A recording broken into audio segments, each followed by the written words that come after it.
ഒരു രാത്രി എല്ലാവരും കൂടെ ഒത്തുകൂടിയപ്പോൾ ആൽബിൻ ചേട്ടന് പെട്ടെന്നൊരാഗ്രഹം, നമുക്ക് സീ ഫുഡ് കഴിക്കാൻ പോകണം. ഇത് കേട്ടതും കണ്ണന് ഒടുക്കത്തെ ചിരി വന്നു. പിന്നെ നമ്മളൊന്നും നോക്കിയില്ല, ആൽബിൻ ചേട്ടൻ്റെ ശകടത്തിൽ പറക്കാൻ തന്നെ തീരുമാനിച്ചു.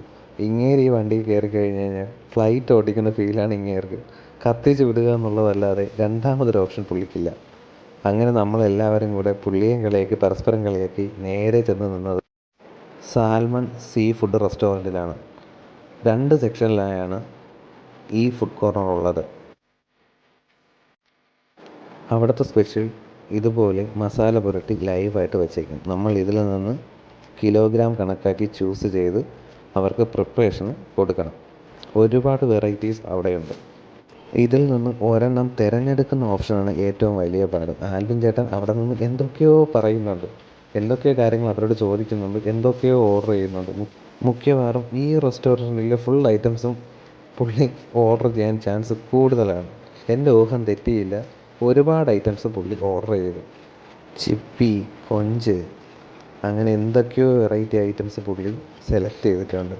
ഓരോരോ ഐറ്റംസായിട്ട് വന്നുകൊണ്ടിരിക്കുന്നതേ ഉള്ളൂ. ഫുഡ് ഐറ്റംസ് ഓരോന്നായി വന്നുകൊണ്ടിരുന്നപ്പോഴും ആൽവിൻ ചേട്ടൻ കൂടുതൽ സംസാരിച്ചത് ഇതൊക്കെ ഓർമ്മകളാണ്, നമ്മുടെ ലൈഫിൽ നമ്മൾ ക്രിയേറ്റ് ചെയ്യുന്ന മൊമെൻറ്റ്സാണ്, നാളെ നമ്മളിതൊക്കെ ഇരുന്ന് ഓർക്കേണ്ടതാണ്. പക്ഷേ പുള്ളിക്കാരൻ്റെ ആ ഒരു കാഴ്ചപ്പാട് ശരിക്കും എന്നെ അത്ഭുതപ്പെടുത്തി.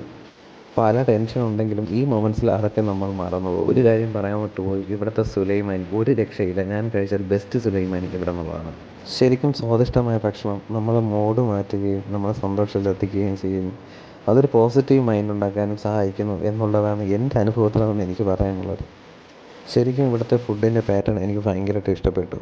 പല ഫുഡ് ഐറ്റംസും എനിക്ക് നന്നായിട്ട് ബോധിച്ചു. ഇത് ഒരു സ്പെഷ്യൽ ഐറ്റമാണ്.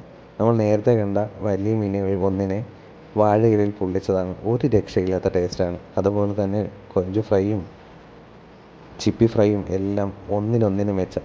പിന്നെ ഇതിൻ്റെ ഫിഷ് മുട്ട കൊണ്ട് ഉണ്ടാക്കുന്ന ഒരു തരം ഫ്രൈ ഉണ്ട്, ഒരു രക്ഷയില്ല. ശരിക്കും പറഞ്ഞു കഴിഞ്ഞാൽ അതൊരു വമ്പൻ പൊളി ഐറ്റമാണ്. മസ്റ്റായിട്ട് തിരുവനന്തപുരത്തുള്ളവരെല്ലാവരും ഒന്ന് ട്രൈ ചെയ്യേണ്ട ഒരു ഐറ്റമാണ്. ഞാൻ സ്ട്രോങ് ആയി റെക്കമെൻഡ് ചെയ്യുന്ന ഒരു ഐറ്റം കൂടെയാണിത്.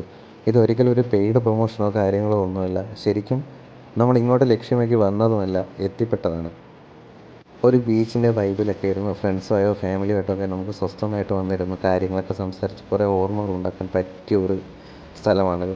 തൊട്ടപ്പുറത്ത് ബീച്ചായിരുന്നു. നമ്മളെല്ലാവരും ബീച്ചിൽ കുറച്ച് നേരം ഇരുന്ന് കാര്യങ്ങളൊക്കെ അങ്ങോട്ടും ഇങ്ങോട്ടും സംസാരിച്ച് ശാന്തമായിട്ടുള്ള തിരകളെ എണ്ണി നമ്മുടെ കാര്യങ്ങളും പറഞ്ഞ് അങ്ങോട്ടും ഇങ്ങോട്ടുമുള്ള സ്നേഹപരമായ കളിയാക്കലും കഴിഞ്ഞ് കോവളത്തുള്ള ലൈറ്റ് ഹൗസും വിഴിഞ്ഞ ഹാർബറും ഒക്കെ കണ്ട് തിരിച്ച് വീട്ടിലേക്ക് പോയി. നല്ലൊരു മൊമെൻറ്റ്സ് ആയിരുന്നു.